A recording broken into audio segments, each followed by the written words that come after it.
Praise the lord. ఈరోజు వాక్యాంశము కీర్తన గ్రంథం 122:1 యెహోవా మందిరమునకు వెళ్ళుదనని జనులు నాతో అన్నప్పుడు నేను సంతోషించి తిని. ఆమేన్, హల్లెలూయా. ప్రభు ఈ వాక్య భాగం ద్వారా ఈరోజు మనతో ఏం మాట్లాడుతున్నారో చూద్దాం. అబ్బా, ఎంత చక్కటి మాట కదా. కీర్తనకారుడు చెప్తున్నాడు, మరి యెహోవా మందిరమునకు వెళ్ళుదనని జనులు అన్నప్పుడు సంతోషించాడంట కీర్తనకారుడు. నిజంగా దేవుడి మీద ఎంతో ప్రేమ ఇష్టం ఉంటే కదా మరి ఈ విధంగా సంతోషించగలుగుతాం.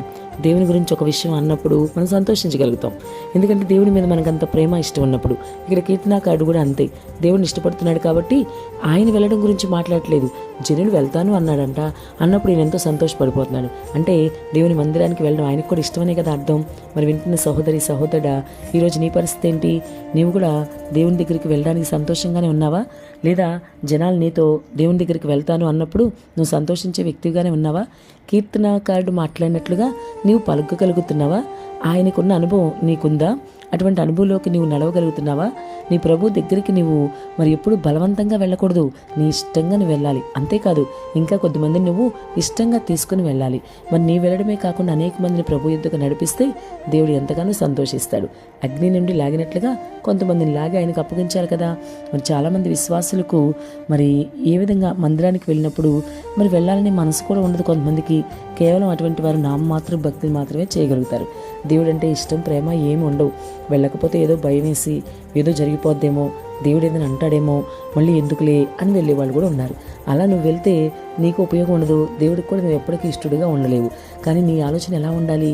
మరి నువ్వు కూడా కీర్తనకారుడు వలె యెహోవా మందిరానికి జనులు వెళ్తానన్నప్పుడు సంతోషించాలని కీర్తనకారుడు చెప్పినట్టుగా నువ్వు కూడా అలా చెప్పగలగాలి.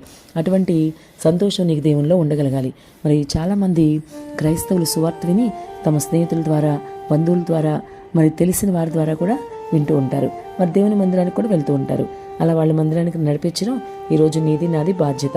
ఎందుకంటే మాకు సువార్తలో ప్రభు చెప్తున్నాడు కదా, మీరు సర్వలోకానికి వెళ్ళండి, సర్వ సృష్టికి సువార్తను ప్రకటించడి, నమ్మి బాప్సం పొందినవాడు రక్షించబడును, నమ్మని మనకి శిక్ష అని చెప్తున్నాడు. కాబట్టి మనం కూడా మరి అనేక మందిని రక్షించే పనిలో ఉండాలి. నిన్ను దేవుడు రక్షించుకున్నాడు కదా, నీవు బహుపాపమైనా సరే. అలాగే నీవు కూడా ఇతరులు పాపంలో ఉన్నా సరే వాళ్ళ దగ్గరికి వెళ్ళి ప్రభుని ప్రకటించాలి, వాళ్ళని కూడా ప్రభు వైపు తిప్పగలగాలి. ఏది ఏమైనా సరే మిత్రమా, ఒక్క విషయం గుర్తుంచుకో, నీవైతే ఈరోజు నీ దేవుని సన్నిధికి వెళ్ళినప్పుడు సంతోషంగా వెళ్ళు. నీవు వెళ్ళడమే కాకుండా అనేకుల్ని దేవుని సన్నిధికి సంతోషంగా వెళ్ళేటట్టుగా నువ్వు ప్రేరేపించు.